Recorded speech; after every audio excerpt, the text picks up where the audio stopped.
Okay, so Billie Eilish gave an interview for British Vogue, and before I get into anything else, it should be noted that her middle name is Pirate. Is Steven Crowder less funny than he used to be, or am I more of an SJW now? I don't know. So, while we're on the subject of how awful men are and how they're all the abusers, she said this about men, Billie Eilish. She said, "I really think the bottom line is men are very weak."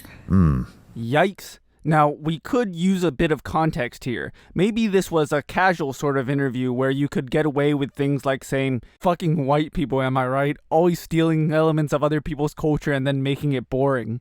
At some point, you can figure out they're not really serious about thinking all white people are bad or anything like that. But this is a printed interview. They should have known that this would be divorced from all the context surrounding it. Billie Eilish or the editor should have known about potential problems like this, but they chose to go ahead with it anyway. In any case, it's seriously problematic that we have a culture where it's simply okay to insult men as a group. I don't see why we should be any more lenient on this type of language than we would, for example, with someone saying black people are really violent. And this is my problem with feminism. Feminists are very concerned with finding systemic explanations and systemic solutions for all sorts of problems and all sorts of people. But when it comes to men, they revert back to right-wing memes about personal responsibility, like saying, teach men not to rape, instead of finding any actual solutions. Essentially, this boils down to either denying men are systemically oppressed in their own way, or some conflation of men with a greater degree of personal responsibility than women, which is a form of toxic masculinity. Either way, I find most forms of feminism to be covertly or overtly misandrist or counterproductive at best. I think I provide a pretty nuanced critique of feminism, but as you'll see with Crowder, he goes kind of the rape apologism route. Well, imagine if those roles were reversed. I just think the bottom line is women are really weak. Now, she doesn't say men are really weak, I don't know, maybe just emotionally, or men are weak, and she just says men are weak. Men are weaker than women. She literally specifically talked about sexual urges. You just showed the quote. What are you talking about? And she goes on to say it's just so easy for them to lose it. You expect the dude not to grab you if you're wearing that dress. Seriously, you're that weak. Come on, go masturbate. Okay, good. Let me just point out, without men, none of this interview would be possible. Seriously? There were so many counter-arguments you could have made against this quote, but you chose this one in particular? She said men are bad at controlling sexual urges, and your response is saying that the interview was created by men? How is this anything but a non sequitur? So the interview was given to British Vogue, obviously a print magazine, printing press, invented by a man, Gutenberg, I don't think. How does this refute in any way what she's saying? I might as well go on a tangent about how Gutenberg stole his idea from the Chinese. Like, it doesn't matter. Johann Zahn, a man, invented the camera, of course, for the photo shoot. This goes on for another 30 seconds, just Crowder observing that some people who invented some things had penises. You needed a man to get started, and you needed a man to make the center. Now look, I think we need each other. That's the issue. No one here is saying that we don't need. I think women are the best of us in a lot of ways, in being compassionate, being nurturing, obviously making a house a home, being great mothers. I think in some professional environments, women are great organizationally compared to men. You can see it right here. I don't think I've ever met a misogynist who wasn't also a misandrist at the same time. Essentializing male traits and essentializing female traits are two sides of the same coin. I think in environments where you need people who can do multiple tasks at once, women are far more efficient than men. And I think, conversely, that men are far more effective at carrying out one high-intensity task. Notice Crowder's counter-argument is, men are weak sometimes? Well, women are weak at things too. Like, doesn't that mean you agree? Like being in the military or CIA. What? You think people in the CIA don't multitask? But chalk one up on the board for you, ladies. Well, and one of the points that she made, I want to make this because women misunderstand this. They think it's just like we just don't have self-control. When she says, come on, are you serious? You're just going to lose it like that? Go and, you know what she said, right? We are hardwired for this. You have no idea what it's like. And I mean that. If any woman out there is pissed off at me right now, you're wrong. You have no idea what it's like to be a 16-year-old male trying not to think about sex. So what if it's hard? The argument here is that women wouldn't control themselves any better if they had male urges, which may be true, but how does that solve anything? The problem with anti-SJWs is they just love tearing down feminism without putting something there to replace it with. I don't care what you're wearing, just hard enough as it is. But you add on top of it the kind of things that people, kind of dresses or the kind of outfits, or and to be clear, whatever it is, if any guy touches you inappropriately, they should be buried beneath the tracks. Absolutely, 100% of the time. You cannot, and I'll get to some other quotes. You cannot change that man's perception of you. Right. That man's perception of you will be primarily sexual. Now, like, say I want to come home to her after a long day at work. Yeah. Kick my feet up. She seems like wife material. No, it's more, yeah. It's a chemical reaction inside of us, and that does not give us any excuse to be idiots, right? And men or to be criminals, right? And men need to do a better job of helping other men deal with that kind of stuff. But you have to understand, it is not just because men are weak. That's not weakness. Okay, so you disagree on calling men weak, but essentially you agree on the prescription that men simply can't control their sexual urges. There are tons of men who just... I'm confused. Did you say only 16-year-olds? Not just 16-year-olds. I'm just saying at that particular moment in time, it's pretty difficult. Yeah, it's pretty difficult to think about anything else. Come on, Especially everyone out there, like guys, comment below. Tell me, what was... Okay, look, and I know we have a lot of... And I'm a Christian, but this is just real talk. What was your boner hide method? 30 seconds of humble bragging about their dick size. My main problem with this interview with Billie Eilish, by the way, is that everything... Let me be really clear about this. So when people, my problem too, I've talked about QAnon in the past, where people think that everything is a cabal of Satanists and child sacrifice.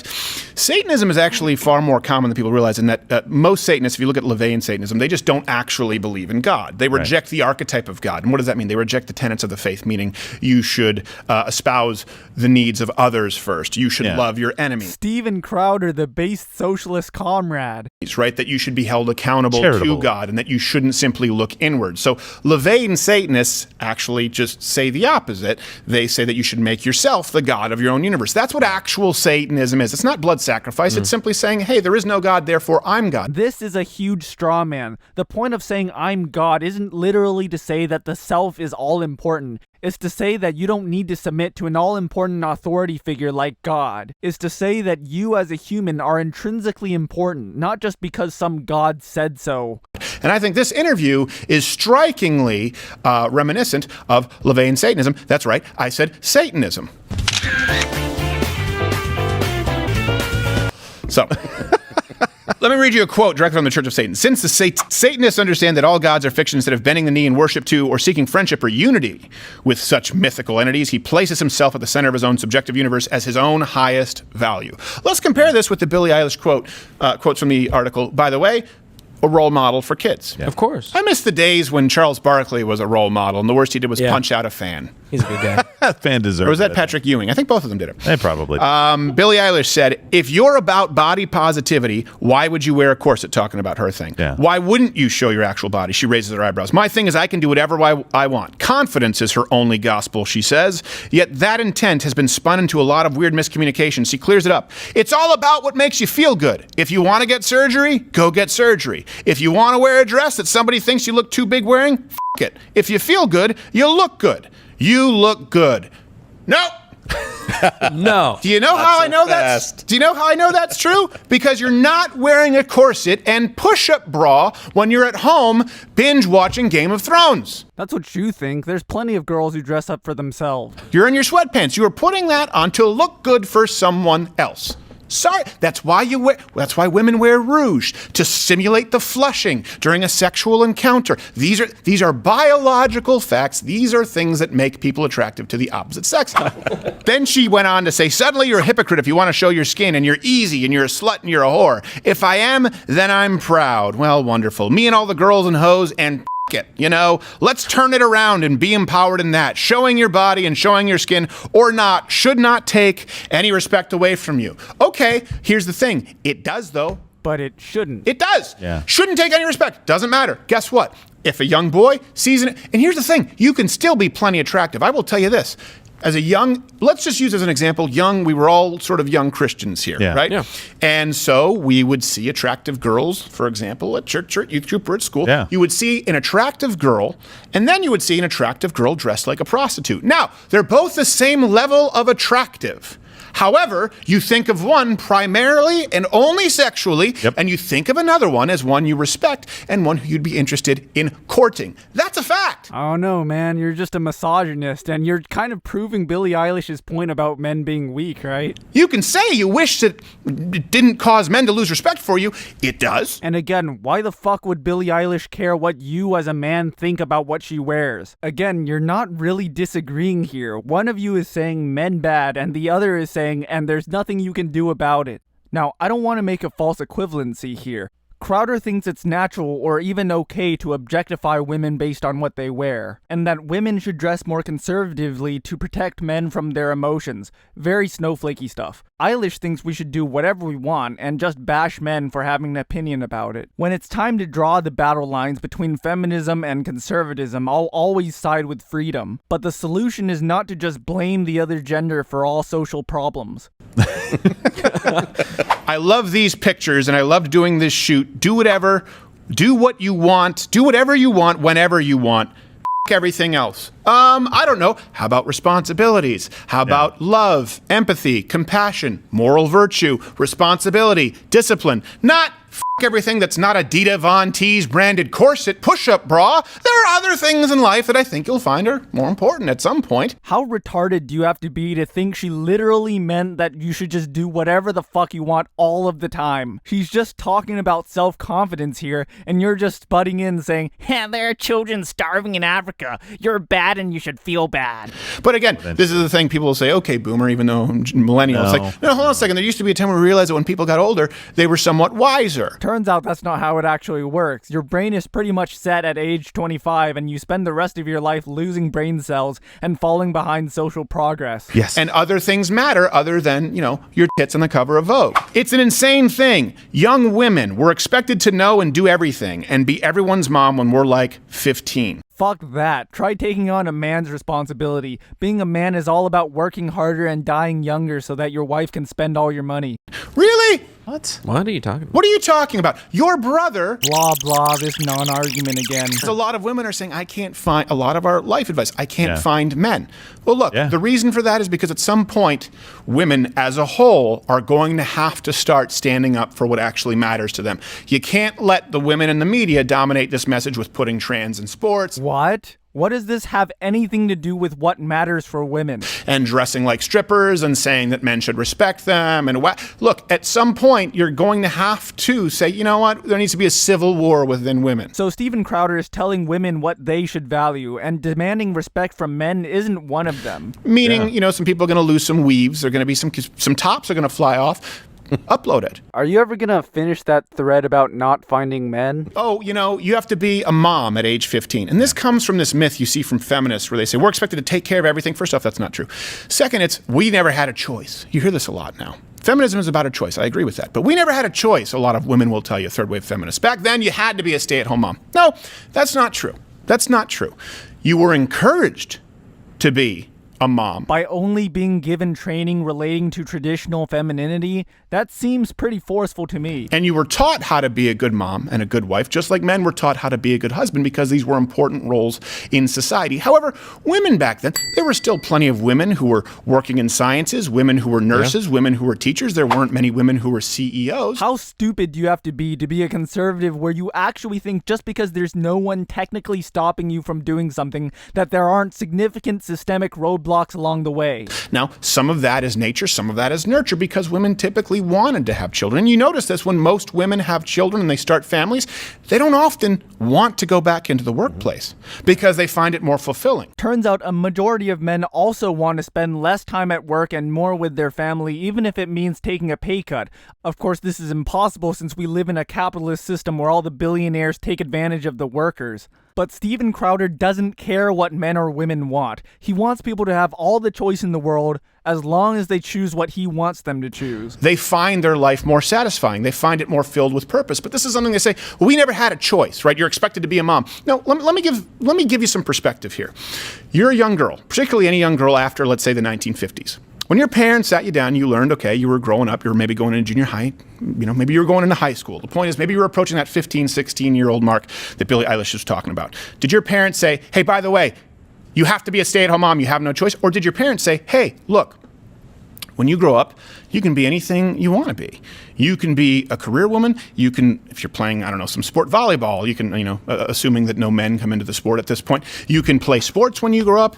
You can be a CEO. You can be a scientist. You can be a doctor. You can also, it's okay to be a mom. It's okay to be a stay-at-home mom if you want to be a mom. That's something you can do too, as long as you have that choice. Except under capitalism, most people have no choice. You work or you die. Is that close to the conversation you had with your parents? Or did your parents say, hey, you don't have a choice, you have to be a mom? Again, conservatives can't even conceive of the idea that just because someone isn't telling straight to your face what you should or should not do doesn't mean there aren't intense social pressures pushing people in different directions. Okay? The world's out there. Don't do anything other than be a mom. Now, contrast that with boys. When your parents had a talk with you, and I remember you having a talk with me when you told me what a man should be, Dad, when you told me what a man would have to do when you grow up. Were any of you provided with the choice of, hey, son, now that you're getting older, you're going to have to learn how to provide for yourself. You're going to have to learn how to take responsibility. Oh, and by the way, you can also just be a stay-at-home dad. That's a choice. Was anyone ever even offered that on the table? No. It seemed odd. It never came up. It's like, go to work. I'm totally fine. I'm totally fine, but as soon as we were old enough, as soon as young boys are old enough to understand that they want to have a life and family, we are made very aware, acutely aware, that you're going to have to provide and protect for the rest of your life. That's your responsibility. We don't get that choice. I would argue that women have more choices, and certainly choices with less pressure. This is actually true, but before you get caught up in the gender wars, I'll let you in on a secret.